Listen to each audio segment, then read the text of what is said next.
I was so sad to hear that we're leaving this place. Good job on creating such a friendly atmosphere for folks in the Ruby community. So yeah, applause. Yes, yes, definitely. Okay, folks, we'll talk about analytics a bit. Analytics and Rails, which is an interesting combination, I'll admit. But I hope we'll all learn something today. My name is Miron. I'm an engineering manager, not a developer anymore, in the company called Salesloft. And actually, kind of my path that brought me to the topic of analytics is the part that I wanted to start with. So in our lives, there are kind of the paths that are very much unforeseen, stuff that you're actually not sure that will happen, but they just happen because of the circumstances of the company that you work in, possibilities and stuff like that.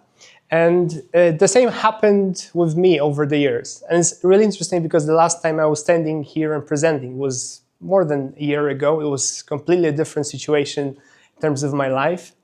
I was kind of thinking to myself, like when you ask someone, how are you, in Polish, for example, jak się masz, co słychać, you just say, nic. And then it means I changed a job, I changed the role, I got married, like nothing happened at all. So I would say this is exactly the life path that took me over the last time. And before I explain where it brought me at the end, I just want to say something and confess to you all that my brain, generally speaking, does end SQL. They just don't, there's no connection. Like my brain doesn't really like SQL. It's funny to say it in front of the company that I work with, but like this is just, how my brain works. That's the reality. So the fact that my life path brought me to real-time analytics is sort of like a universe is taking a piss of me. But here I am. I'm now a part of a team that builds real-time analytics, and SQL and working with data is my day-to-day basis. It's actually super cool. Like this is the part of our product that is really important to our customers. Salesloft does a revenue orchestration platform, so it deals with a massive amount of data about sales reps doing their job. And in our case, the real-time analytics, the functionality that we provide is first of all customer-facing, so we show data to our end customers. It's real-time, near, how much near I will tell you at the end of the presentation. And then it's a business intelligence and reporting. These are the core functionalities of our analytics that our team serves. And like I said, the path that brought me is quite recent. So I want to use this presentation as a kind of a journey for all of us to learn something together. I learned a lot during this presentation, and I hope we can also share something. However, I'm not an expert by any means. It's still a fairly new domain to me. So if you had contact with analytics before and you have more knowledge, I'm sure there are folks who do that here. Yeah, you can tell me afterwards that I was talking shit. I'm okay with that. And then I'm not hands-on anymore. This is interesting part because I'm talking about the system today. I will be talking about the system that I haven't wrote a line of code in. So it was just a journey of me discovering the code, but there will be Ruby. Don't you worry, that's why I'm here.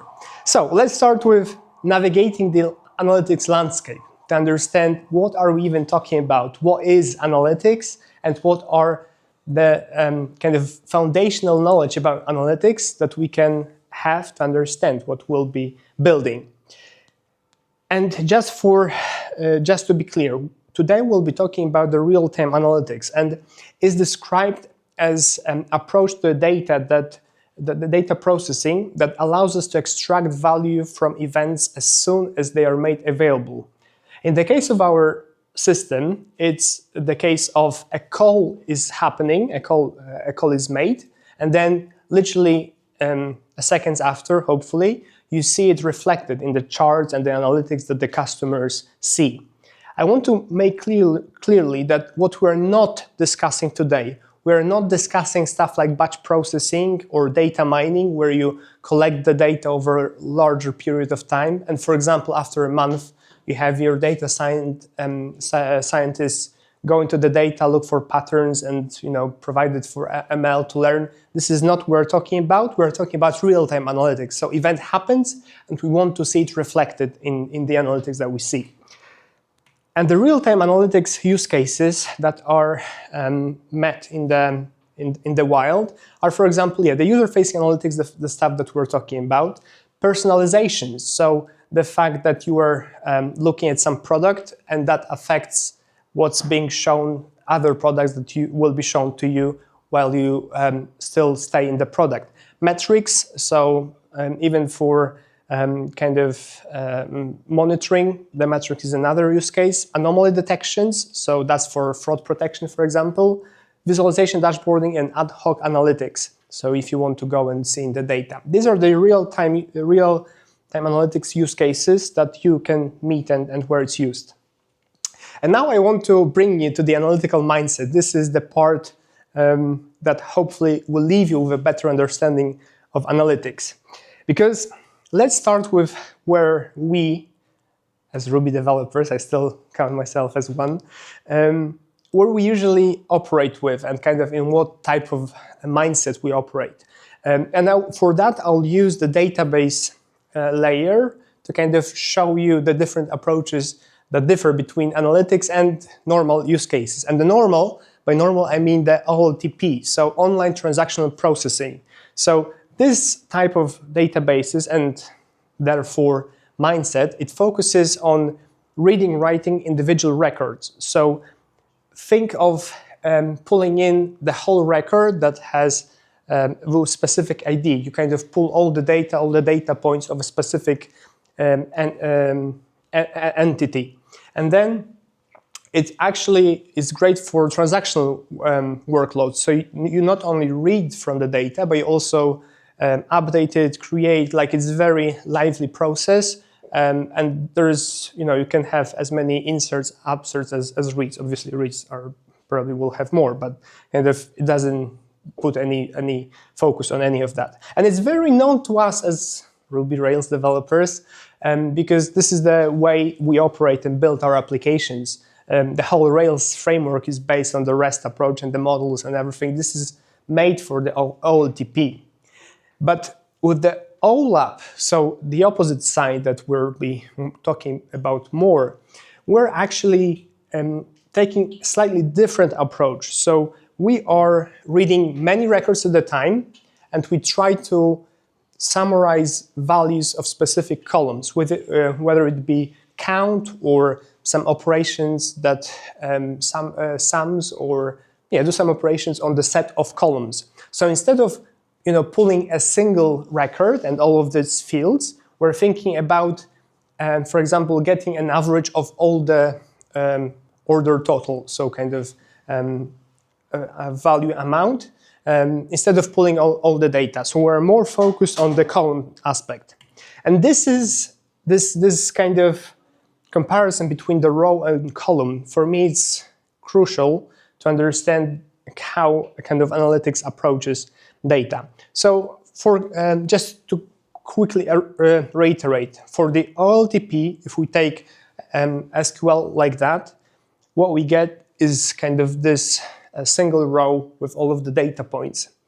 With the OLAP, we actually, the SQL is slightly different. We take the average of the order total, and as you can see, we're not interested in all other columns. We're interested in one column on which we do operation that ends up with some value at the end. That's in this case, average of all the values in that column. But you can see the shift from row to column. And this is the crucial thing that makes analytics click in your mind. At least it did in mine, so I hope it does in yours.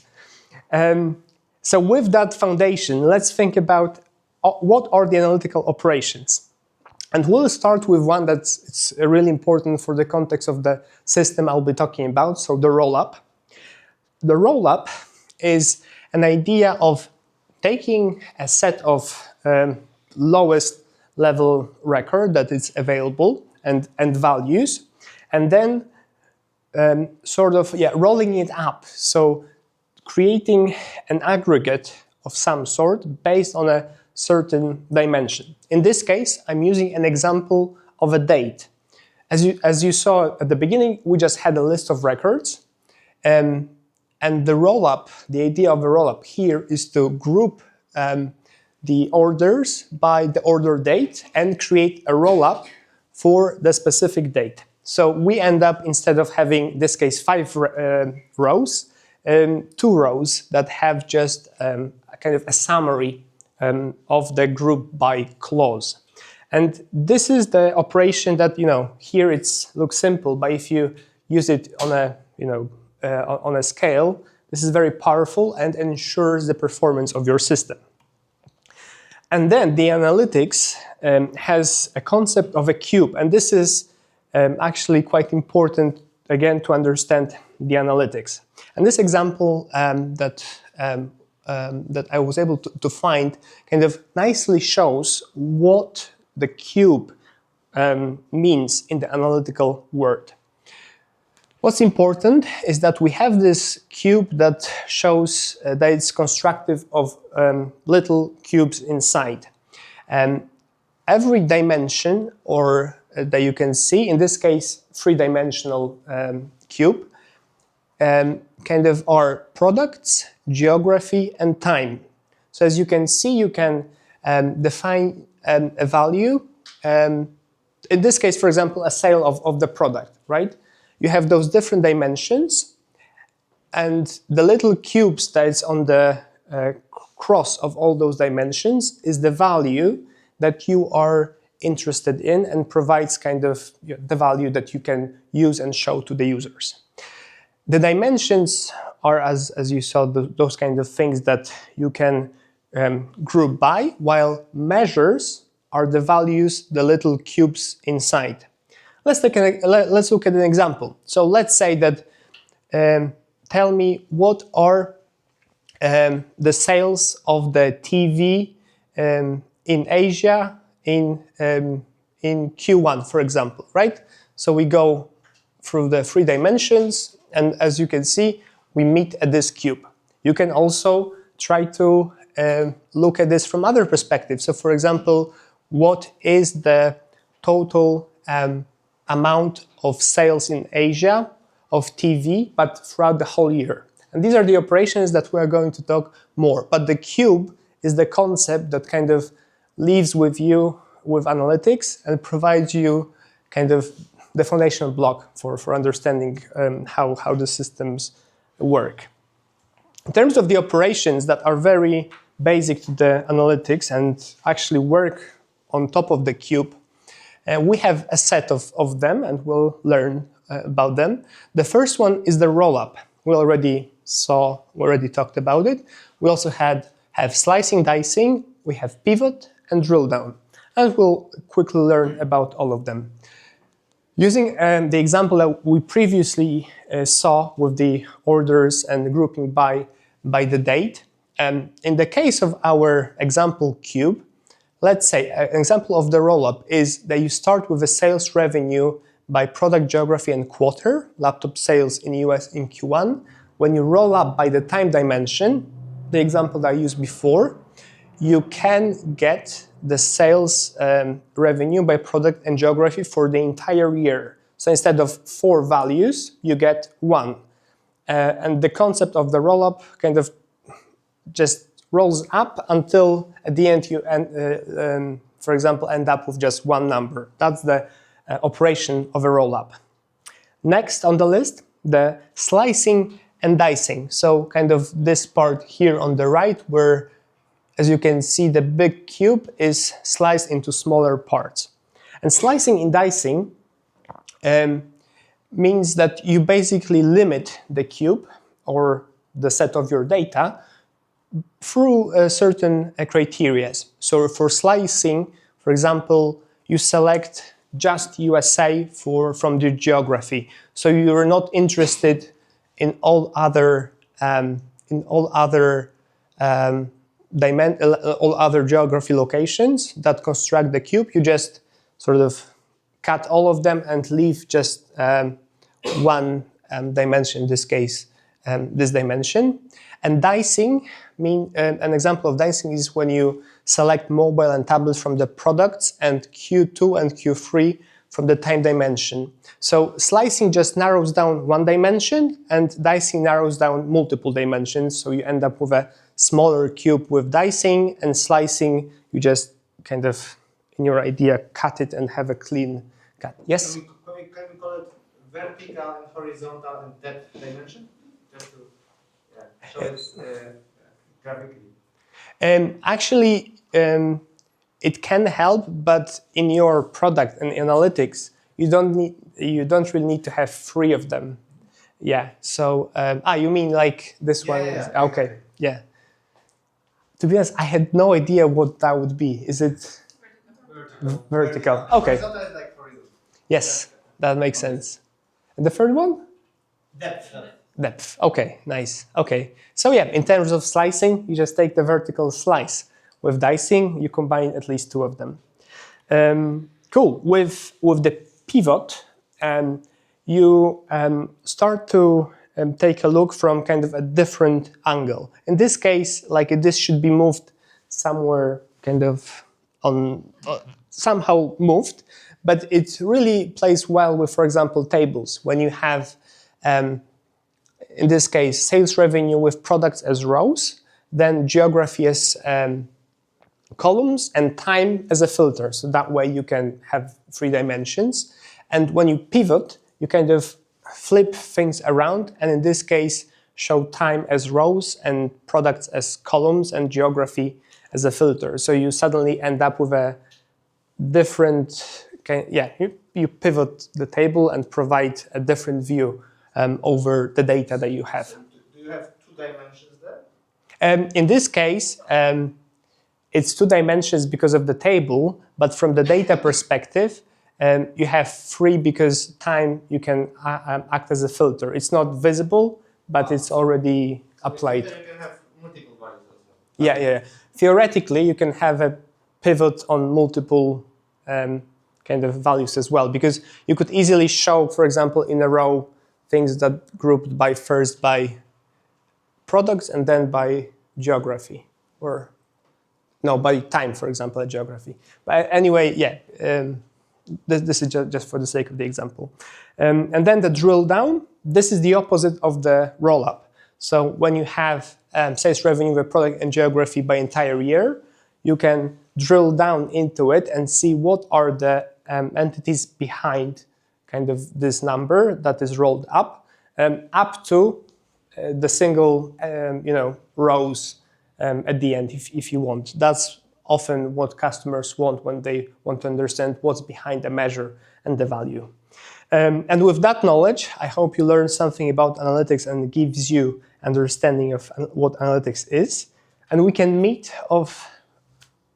Yes? One question.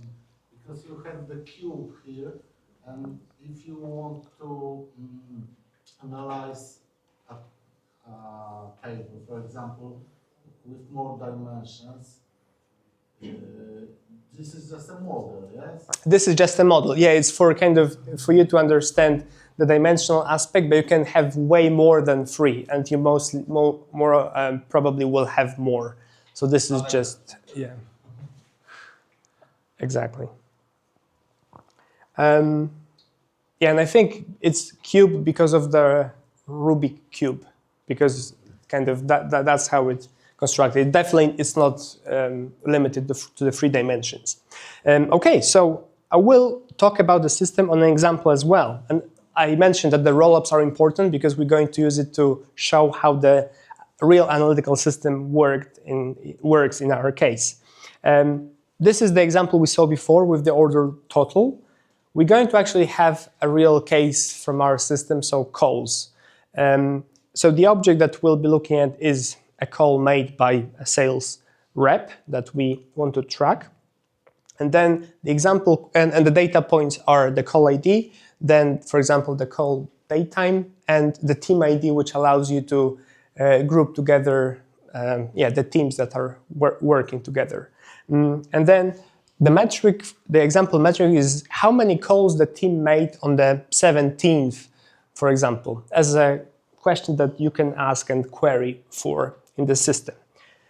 Obviously, we have 3 records here, but in reality, we're talking about thousands of teams, millions of users, billions of call records. I think we're at that scale already. So it's not 3, it's that number. So we are talking scale here. And for the example, let's think of the calls kind of coming into the system. We're at 12. There are calls appearing that are coming through Kafka Stream because the ingestion part is an important aspect of the real-time analytics. And until this point, for some moment, when you run the query, simple query of the count, you get the result of 3 calls that were made. However, the whole idea of the rollup is that you don't have to query all the single rows, kind of all of them by one. So after a full hour, let's say, an hourly rollup runs. And instead of having a single entries for calls, we end up with a separate dedicated table in this case that has a param, for example, call count, that stores all the just the count value as a column on this separate table. And the result is the same, but the query is different. And again, if you think about the scale, suddenly you don't need to query the count all the time. You just have the number ready for yourself. And this is the foundation for the analytical system that I will be talking about.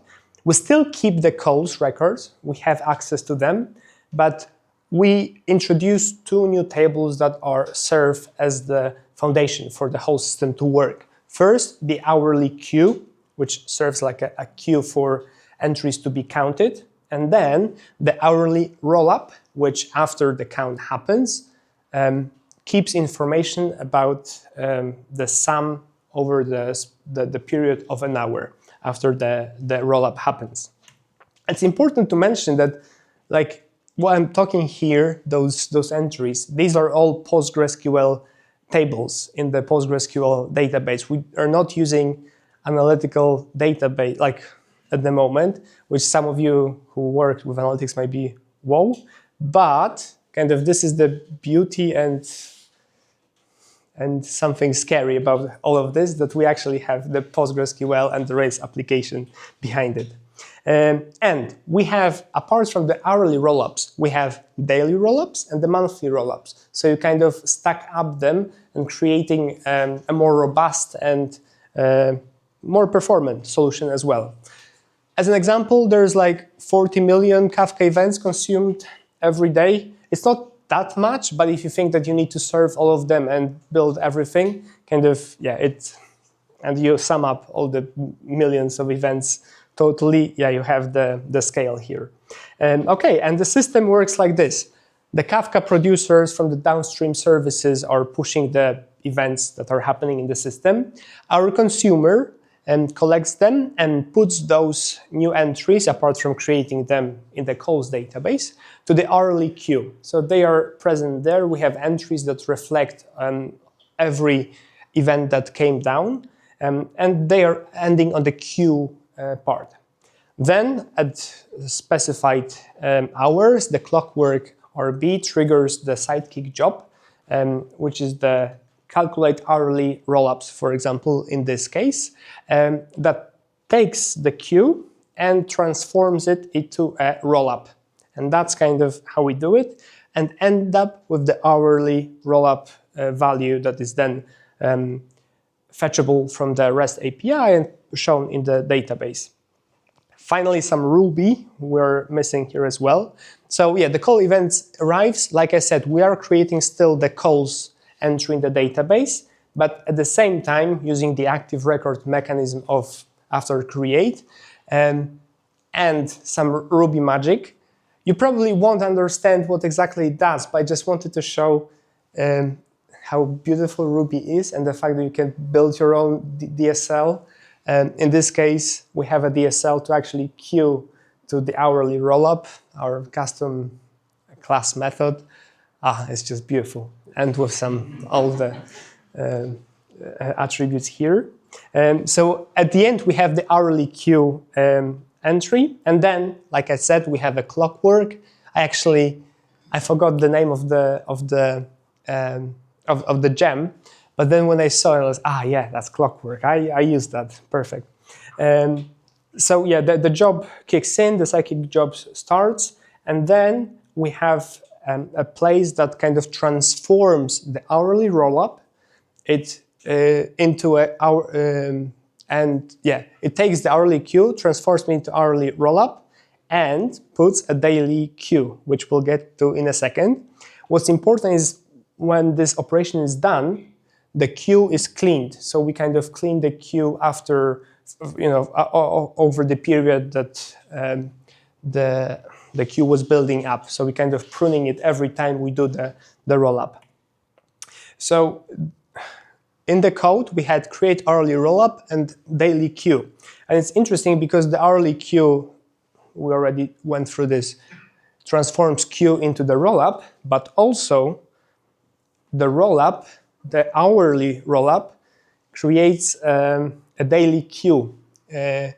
So kind of the rollups stack up, sort of, and they kind of building and building and building in order to provide the best performance. Like I said, we are at the level of the monthly. That allows us to kind of have a performance queries if needed. But when I was working on this, it clicked in my head. It reminds me of something. Do you know what it is?